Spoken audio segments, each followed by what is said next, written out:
Welcome to Season 3 of Unapologetically Woman. We're celebrating phenomenal women all across Kentucky who make no apologies for their perspectives or the impact that they're making in the community.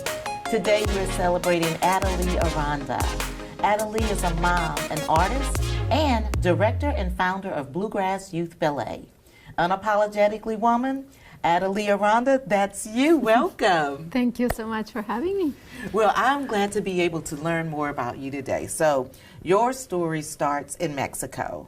Yes. So, I was born in León, and that's in the center part of Mexico. So, if you see the country of Mexico and you put a dot in the middle, that's it. Yes, that's it. In León, it's a big city. It's kind of industrial. Their industry is leather. So anything that you can think of made out of leather, shoes, that's where it's coming from. And I am the fourth out of five. And my dad was a doctor and an artist. And I mean, is still an artist, but he's retired. Mm-hmm. And we grew up with a lot of arts and nature in my family, and I was a painfully shy child. I had two brothers who were like just over the top all the time, older brothers, and they just kind of took over. And I just kind of like quietly would just go and draw and paint and sing and dance and, do whatever I wanted to do, but just kind of on the shy side. Uh-huh. And so it wasn't I was maybe, I would say like fifth grade or something like that when I got a chance to go see live performance a ballet who came to town. And I was at the edge of my seat. I was mesmerized with how it all came together. And not knowing really anything, but just the visual, just the music and the dance and the costumes and the beautiful people and the lights and just being in the theater. And I was just like, this is it. There was like a light bulb for me. Is that when you said, Absolutely. Okay, this is it. This is what I'm going to do? Absolutely. But there was not a lot of resources for me. That was just kind of like a dream that started. I was like, this is what I want to do. I want to do this, but not an idea, not a clue. How'd you get there? Right. So, I kind of insisted, I want to take ballet classes, Mom, and that's just never happened. And one day I was walking in my neighborhood back in the day when you could just walk. Yeah. Yes. That's right. And I saw this little dance school in somebody's house. And I just walked myself in there and I enrolled myself. And how old were you? I was 12. Oh, wow. Yes. And so then I thought, this is perfect because, I, being the one of many children, my parents just did not, my dad was always working and my mom was just very overwhelmed with everything. And we just did not make any demands. So for me to say, I want this, and then while the rest of my siblings were not, my parents were very like, they wanted a lot of equity for all of us. So if they were going to give me something, they felt like they needed to do it for the others. Right. So I thought this was perfect because I could just walk there and take classes and not bother them. I just came home and I said, Mom, I enrolled myself in ballet class. You just have to pay the bill. I just need some money. You just How need did to pay the she receive tuition. that from the 12-year-old you? I don't know. I assumed that it was fine because I just started going and I just, I had no idea. I just had no idea. Knowing what I know now, it's kind of beautiful that when you're very ignorant about something, it's kind of better because you don't know what you're getting into. And I was wearing the wrong tights and the wrong leotard and, the wrong hair or whatever. But I started dancing there for, I was there, I think, for 3 years. Do you think that dance has helped you come out of your shyness? Oh, absolutely. Or maybe your mom saw that this may have, that usually you go when you're by yourself and you're doing your own thing, that maybe this was a great opportunity For sure, for sure. Yeah, and I think that my parents knew that I was very much a go-getter, even though I was kind of shy. I was still kind of pushy with whatever I wanted. So I think they knew that this is what I wanted. I mean, I would roll my skirts and make them look like tutus and play music and dance around the house, not just having a clue. So I think they knew, and they were just supportive of art, period. Because it was a part of what they loved too. Right, exactly. Yeah. Yes. And so, long story short, jumping up a few years, Yes. now you're the owner and the founder Yes. of, tell us about that. So I came to the U.S. In 1994. And How old were you? 22. You but were don't young. tell anybody. We won't tell a soul. Okay, good. Not a soul. But you were young and on your way here. Yes. Were you by yourself? Well, I was with my partner at that time, who was also a dancer, and we landed in a small little city in Evansville, Indiana. That's a small city, yes. And back then there was no internet, so it's not like you could Google Evansville, Indiana, and see what it was like. That company doesn't exist anymore, but they were the one who hired me to dance in their company and also teach. And because I could speak English, it was just kind of like an easy thing for them, an easy transition. But it was definitely culture shock. And I did stay in Indiana for 5 years. I learned a lot, and I got to dance many things and teach. And I just, discovered how much I love to teach and be around children and teenagers. And so then I moved to Lexington in 1999, and I danced in some of the local companies here. And throughout my training, I had encountered a lot of really harsh teachers.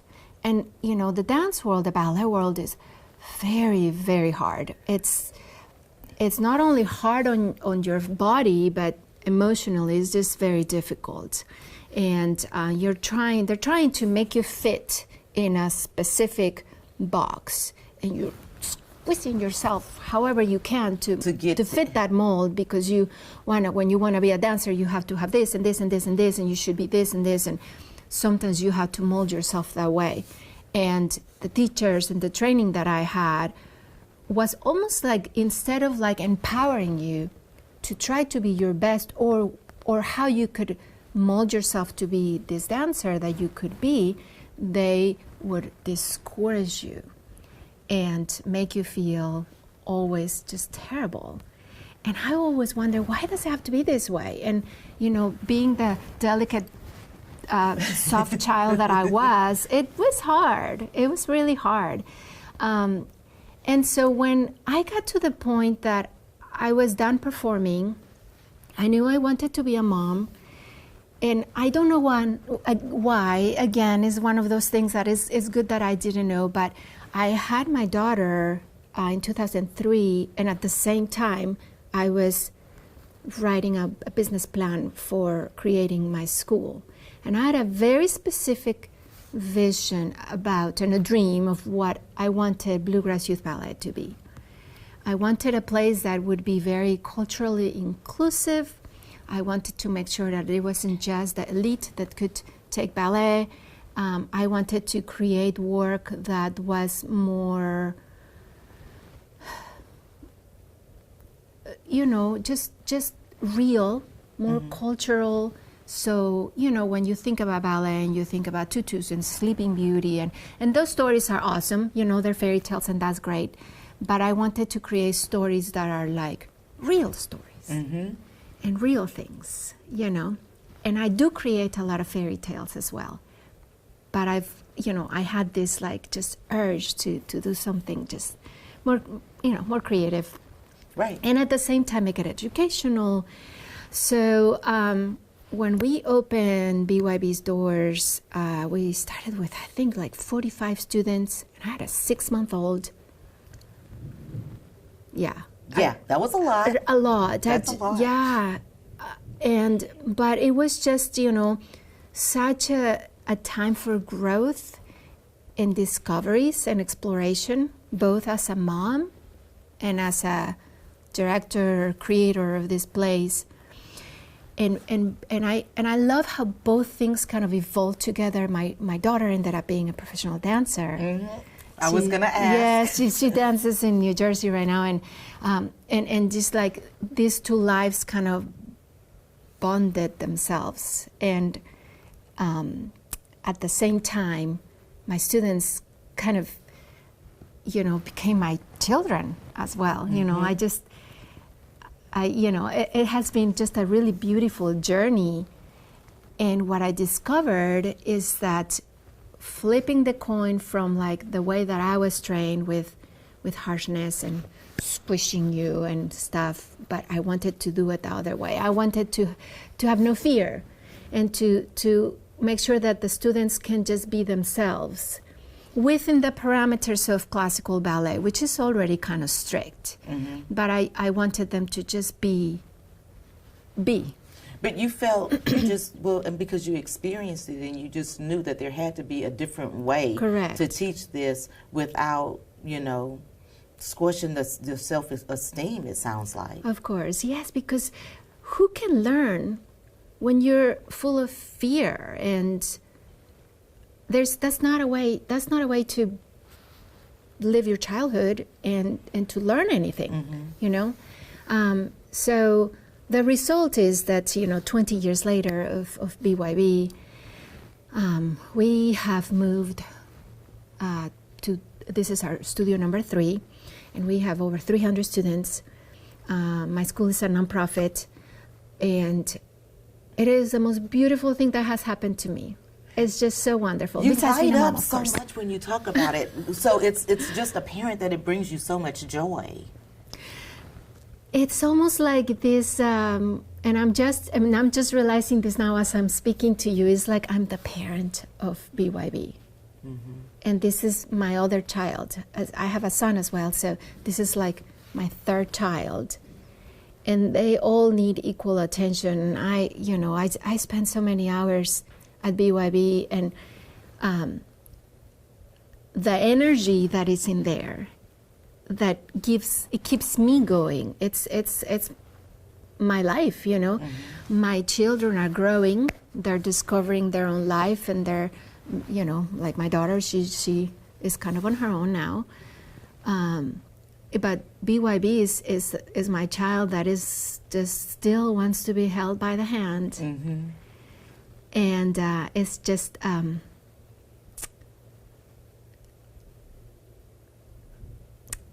the lessons and the stories are just unbelievable. What has been your favorite real life story that you were able to work with and teach in your studios, outside of the fairy tales? Sure. As a production, you mean? Yes. Okay. Yes. So, since the very beginning, I wanted to bring some of my culture to the ballet, and some of the Mexican culture. So, I created this ballet based on the Day of the Dead holiday. Mm-hmm. So this has been probably this is our signature ballet of BYB, Dia de los Muertos. And we perform it every other year at the Opera House. And it has changed very little through the years, but it's a story of a little girl in a small town, fictional town in Mexico, and they're getting ready to do the harvest, and the little girl gets bitten by a snake and she dies. And the ballet takes you through the journey of what it is like to mourn for your child, and the belief of the Dia de los Muertos, where in the nighttime, the souls of all the children and people that have passed away, they come and visit you. So people go to the cemetery and they have picnics by the graves, and they celebrate, and it's a celebration of life, really. Right. So when her mom and dad and her little brother are in the cemetery, she comes to visit. And It's really beautiful. It's really a powerful moment where they connect again. Sorry. It sounds beautiful, no. It gets me every time. And so we use like Mexican music, and there's a lot of like authentic recordings from cemetery, from funeral processions and that kind of thing. So there's live music and live singing, and I get to sing in it, which is like another really fun thing that I get to do as part of my creative juices. And so, yeah, that has been probably the biggest ballet that has stuck with our repertoire. So, and when you're not working with ballet or dealing with your two children that are grown adults now, you love trees. Yes. Well, my son is 14. Oh, he's 14. So, yeah, he's still definitely not an adult. No, not 14. Looks He probably like, thinks yes. he is. Of course, he does. No, but yeah, I that's one of the things that my parents instilled in us since we were little. We always were very much every chance that we had, we went out to nature, and we did a lot of camping and that kind of thing. And Mexico is not really like a place where big trees are, well, especially not in the area that I am from. But I remember coming here and just being completely overwhelmed by the beauty of the forest. So Right. for me, every moment that I have, I just go out in the forest, and that's my church for sure. That's my spiritual grounding. And just so I just had developed such a love for trees, and I love anything about trees, climbing them, hanging them, painting them, or Even if it whatever. embarrasses your children? Yes!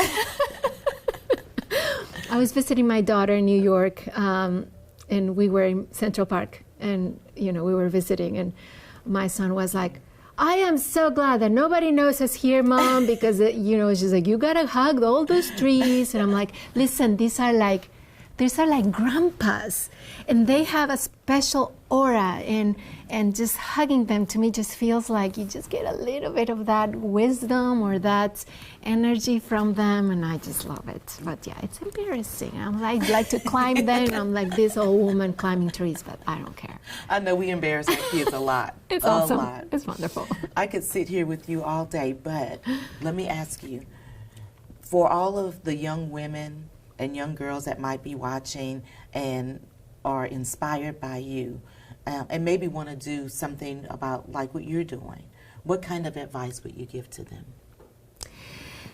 Be yourself. I have had the privilege of being with girls every day, and all the way from 3 through adults. And I've learned so much from them. Every day they teach me, they inspire me, they propel me to the next thing.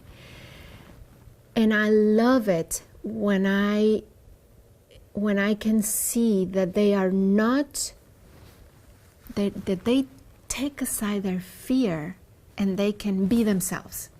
And I have these little lessons with them.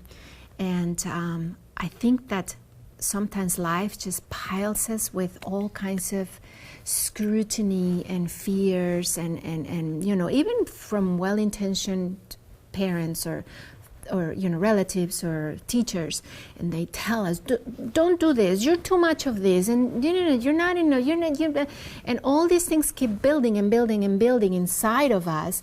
Kids become teenagers, and all of a sudden they are so frail, because they don't know who they are.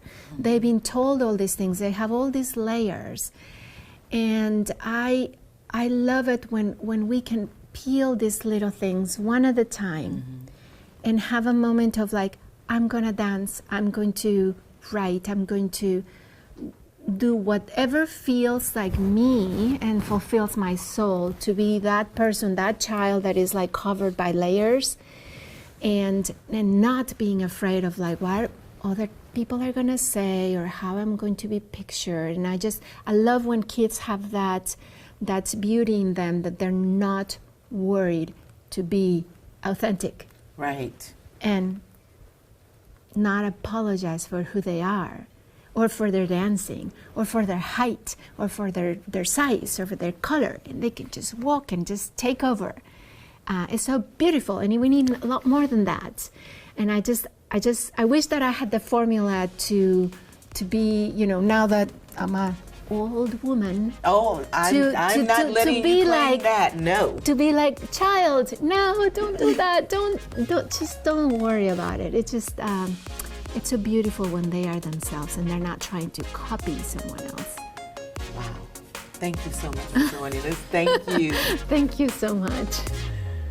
You guys continue to watch us as we celebrate other phenomenal women just like Adalhi, who reminds us to be our authentic selves and be unapologetic about it. So we'll be celebrating other women just like her. Continue to watch.